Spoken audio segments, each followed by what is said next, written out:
Look, I had made different videos, and then I thought this last video was done. So I did the makeup look that I had was going to do after making the videos. So I actually happened to be making this video with this headshot makeup look on. So I'm all like I'm all beautified for the YouTubes, so to speak. I'm all cosmetically beautified because I do think that I can be pretty without makeup, obviously. Um, but um, so I'm just going to, hopefully this will be the last time recording. I want to first say thank you to you or whomever watched the video from the last video I made on Sunday. And I kind of just, I don't know how to explain it. I feel like I will make these videos within myself that is kind of like wants to hide in a corner and not be seen. Because it was pretty vulnerable and something that was very painful for me. Not to mention that my dad had sent a happy birthday text belated a couple of days later. And so I think just what's coming from my family systems, clearly, I'm glad that I went to counseling this morning. And it was a longer session. It was actually all about 2 hours, so I couldn't make it to my dance class this morning. Even though wearing a leotard is kind of like, it's kind of, I kind of uh, I kind of just thought it would be nice to wear for a YouTube video, even though I need to clean my room. I clean like this portion of the floor, um, and I need to kind of clean the one part that's around me that you can't really see. You can kind of see like my clothing hamper. I need to put these clothes away, then the chair. So excuse these. Can we say NPCs? Did I use that correctly? But well, I guess you don't have to be a human, right? But I don't know. Can an inanimate object be an NPC too? I don't know. I don't know. But basically, thank you because I also had someone comment, and I won't say who because they're very close to me. But it meant the world to me to see that. It meant the world because in not being seen currently still, um, it's crazy that in this www dot dimension, HTTPS dimension, you can be seen. Maybe. I'm still not sure about that yet, but thank you if you're 3 people that had subscribed between whenever I somehow got 10 subscribers as well, because I'm not having any expectations. It's just I don't I don't see the point in it for this. But I wanted to just say that, but then also what I had made a video on was like a rest in peace for people that had died. Um, it's kind of hard to kind of make videos without kind of also commenting on what's happening in the world around us. Can I say us? Even though sometimes it's like, who is we? Obviously. But in this sense, it's hard to like it's hard to compartmentalize when people are connected. And so I wanted to say rest in peace. I guess these would be more the um I could say also how I could say more, but I'll say first rest in peace to Nico McKnight, which which obviously I know, you know,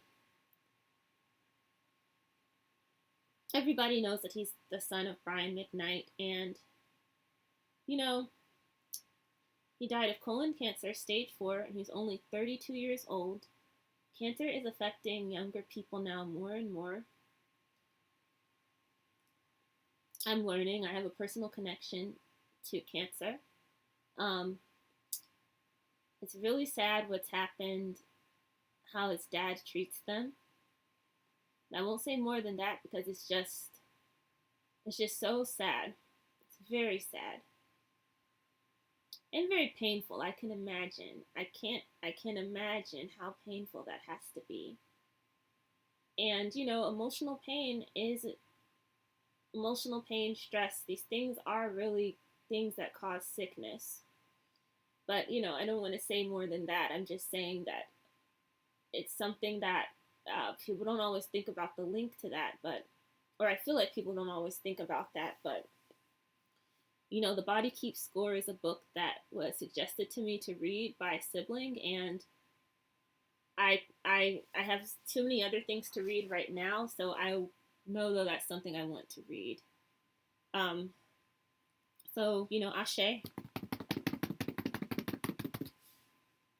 Ashe, Nico McKnight. Okay, rest in peace to Ananda Lewis. Ashe.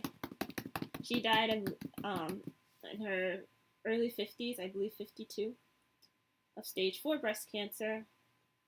What really pains me is how her deciding to go the naturopathic route was considered reckless by so many people. I'm kind of forced to now kind of learn more about breast cancer, and basically I know still very little, and God willing I will learn more. But what I do know is that to make the decision to cut off your breast, and puberty in itself is its own beast, just getting them, which I'll have to talk about that. But basically, that is a very, very violent thing. Very, very violent. Very, very violent. And for a woman to make the decision to do that, to save her life, is her choice to make. Because you're tasked with cutting off your breast or breasts. And just saying that just sounds,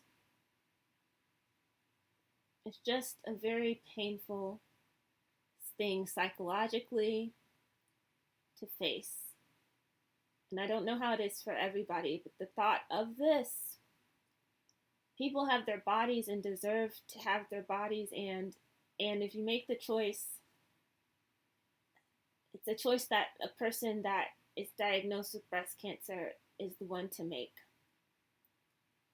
People that haven't had to exist already in a body that has violence put on it by default because of its girl form, and then at the intersection of race too, that's just, it's just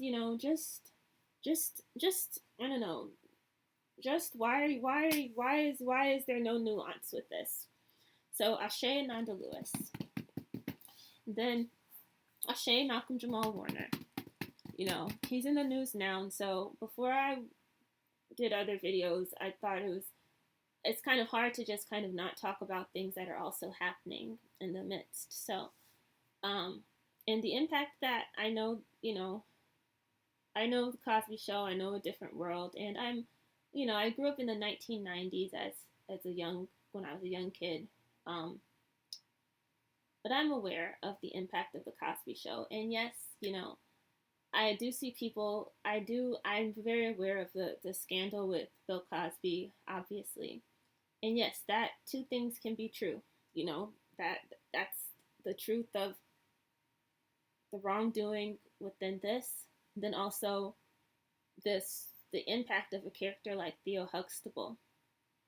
I think of how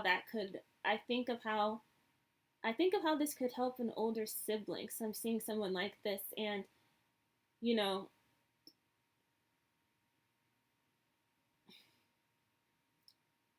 it's just sad that he died by drowning.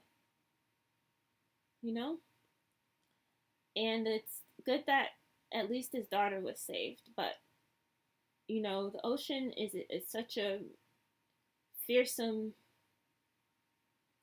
thing. Nature's such a fearsome thing, it swims better than we ever could.